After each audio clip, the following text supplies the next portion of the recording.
Blackheart. Written by AvalancheO. User on Wattpad.com. Chapter 1. Into the Abyss. Alexander took a deep breath to calm himself. The young man was nervous, unsure of what this meeting meant for him. Despite years of training, he was still a recent addition to the order. After a moment of hesitation, he pushed open the castle doors. Alexander entered the throne room, being called for personally by the king. Elaborate tapestries and art of all kinds adorned the grey stone walls of the long room, ending in two grand banners hanging by each side of the throne the king was seated upon. The king, Saline, was a pale, feeble-looking old man. Despite this, he was both wise and hardy. His eyes radiated passion and wisdom, and his face, though old and wrinkled, was scrunched in deep thought. He wore bright blue robes with his royal crest and deep red cape. His light silver circlet had a much smaller profile than a standard heavy, flashy crown. His grey hair was long and well kept. His beard was not much thicker than Alexander's own scruffy facial hair. King Saline was by all accounts a controversial king, loved by human Puritans, but despised by many across all walks of life. The Great Exodus had forced upon the kingdom separated families, friends, lovers, and even tore apart the church. Paladins and priests from all across the kingdom had still not forgiven him for his approach to the great uprising, nor would they ever. Beside the king stood a woman that could give even a large knight a run for his money. The woman was fair-skinned, and looked about in her 30s, and had dark brown hair. She was very tall and very bulky. Her heavy, dark plate mail armor, massive claymore, and huge frame made for an intimidating warrior. Alexander quickly approached and took a knee. "My king, you called for me." Saline nodded. "We've spoken before about your mission." "Palethorn, the city of monsters, yes." Saline leaned forward, lowering his voice.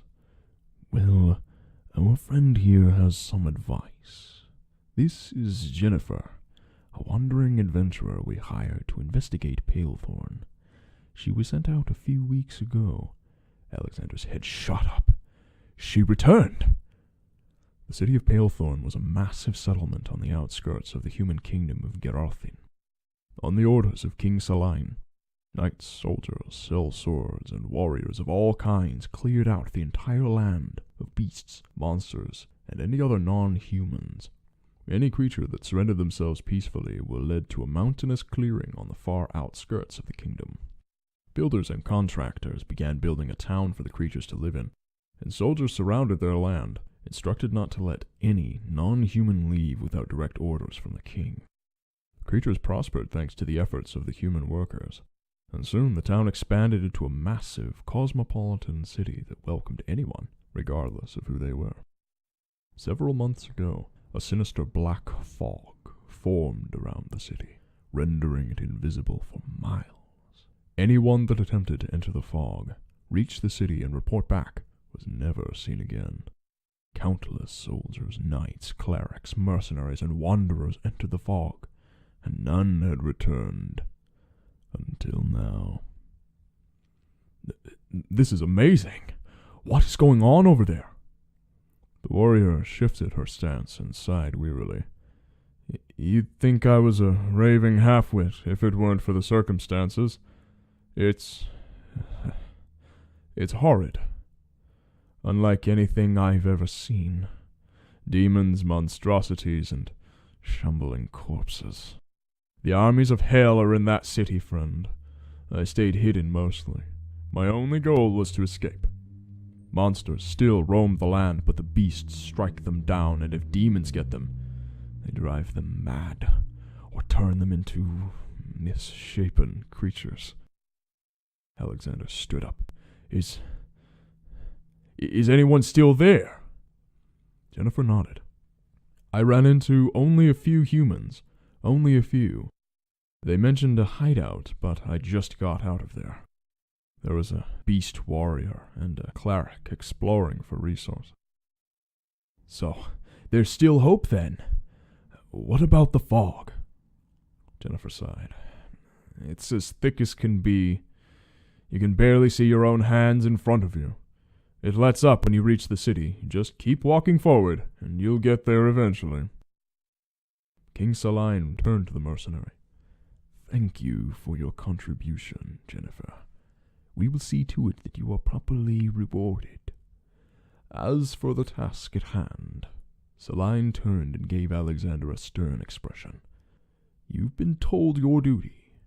Pierce the fog, enter the city, and find the source of the infestation. Failure is not an option. Alexander nodded and bowed.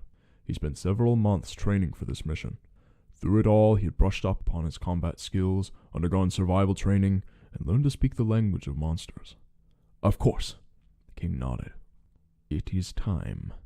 Gather your supplies and set out immediately. Look for a priest once you reach the fog.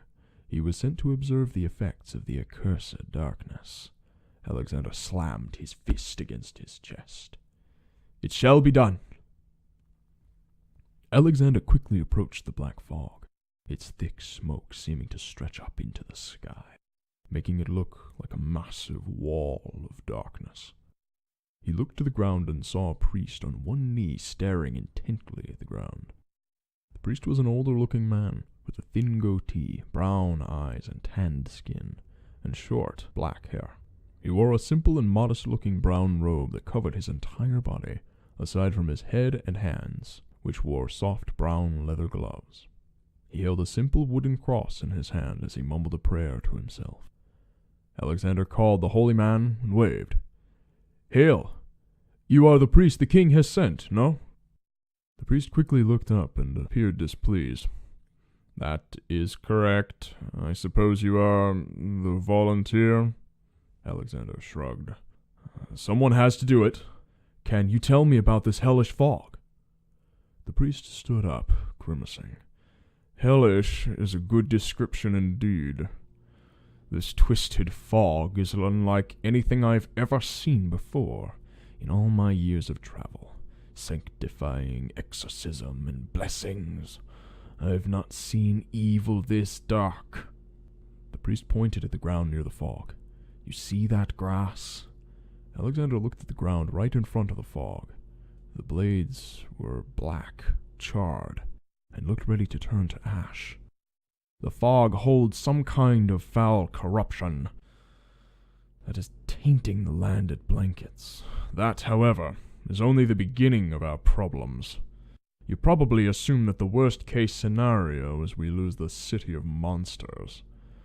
Almost nobody except for humans will remain if we can't get in, but the rest of the kingdom will be fine, correct? I assume there's another issue at work? Alexander said, knowingly. Worse than you can imagine. Look carefully. Can you see that large rock a little bit ahead? The priest pointed at the fog. Alexander squinted his eyes and could just barely make out the outline of a rock behind the swirling darkness, a few feet behind the initial wall of fog. I was standing nearby that rock at the beginning of the week, when I first began examining this blackness. Alexander's eyes widened as he fully understood what the priest was saying. The fog, it's spreading. That's right. It moves forward slowly. But if we simply wait, I fear that the entire world will be enveloped in this darkness. We cannot afford to lose. You must go in and find out what is happening. Alexander nodded, shifting his weight as he adjusted his plate mail slightly. Thank you. I'm going in. I'll do my best. The priest closed his eyes and bowed his head. May God grant mercy, Sir Knight, offering one final nod to the priest. Alexander turned to face the black fog and stepped forward.